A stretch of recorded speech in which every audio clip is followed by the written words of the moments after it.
ایک شخص نے یورپ میں اسلام قبول کیا، اسے پوچھا گیا کہ اسلام کی کس قدر نے تجھے متاثر کیا ہے، تو وہ کہنے لگا کہ سیرت کا صرف ایک واقعہ میری ہدایت کا سبب بن گیا۔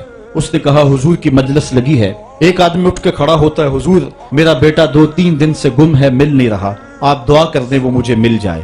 قبل اس سے کہ حضور دعا کے لیے ہاتھ اٹھاتے، ایک دوسرا شخص جو دیر سے آیا تھا وہ دروازے پہ کھڑا ہو گیا، عرض گزار ہوا حضور میں اس کے بچے کو شکل سے پہچانتا ہوں، فلاں باغ میں بچوں کے ساتھ ابھی میں نے کھیلتے ہوئے دیکھا ہے۔ باپ نے جب سنا تو دوڑ لگا دی، حضور علیہ السلام نے فرمایا اسے بلایا گیا۔ فرمایا بہت جلد ہے؟ جی حضور آپ جانتے ہیں کہ ایک باپ کے جذبات کیا ہوتے ہیں، بیٹا بچھڑا ہے، 3 دن گزر رہے ہیں، میں چاہتا ہوں بہت جلد جا کے اپنی آنکھوں کو ٹھنڈا کروں۔ فرمایا ضرور جاؤ، تمہارے جذبات سے اچھی طرح آگاہ ہوں، لیکن تمہیں بلانے کا بھی ایک مقصد تھا، اور وہ یہ کہ جب تم اس باغ کے کنارے جاؤ اور بچوں کے ساتھ بچے کو کھیلتا ہوا دیکھو تو اس کو بیٹا کہہ کے آواز نہ دینا، بلکہ جو نام رکھا ہے اس نام سے پکارنا۔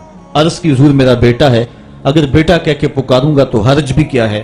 فرمایا تم 3 دنوں سے بچھڑے ہو، تمہارے لہجے میں بلا کی مٹھاس ہوگی، ہو سکتا ہے کھیلنے والوں میں کوئی یتیم بچہ بھی کھیل رہا ہو، اور جب تم اپنے بیٹے کو بیٹا کہہ کے پکارو گے تو اس کا کلیجہ کٹ جائے گا، آج میرا باپ ہوتا تو مجھے بھی بیٹا کہہ کے پکارتا۔ فرمایا یہ شوق گھر جا کے پورا کر لینا، لیکن جب بچے اکٹھے کھیل رہے ہوں تو وہاں اپنے بیٹے کو بیٹا کہہ کے نہیں اس کے نام سے پکارنا۔ یہ اسلام کا دیا ہوا مزاج ہے۔ بیوہ کے سامنے اپنی بیوی سے پیار نہ کرو، غریب کے سامنے اپنی دولت کی نمائش نہ کرو، بلکہ حضور نے یہاں تک فرمایا اپنے گوشت کی خوشبو سے غریب ہمسائے کو تکلیف نہ دو، یا تو تھوڑا سا پانی زیادہ ڈال لو اور شوربے کی ایک پیالی غریب ہمسایوں کے گھر بھی بھیج دو، اور اگر ایسا نہیں کر سکتے ایسے وقت میں کھانا پکاؤ جب غریب کے بچے سو چکے ہوں، کیونکہ اگر غریب کے بچوں نے ضد کر لی تو بتاؤ ان بلکتے ہوئے بچوں کو چپ کون کروائے گا؟ یہ بات ذہن میں رکھیں، اس غلط فہمی سے ہم نکلیں۔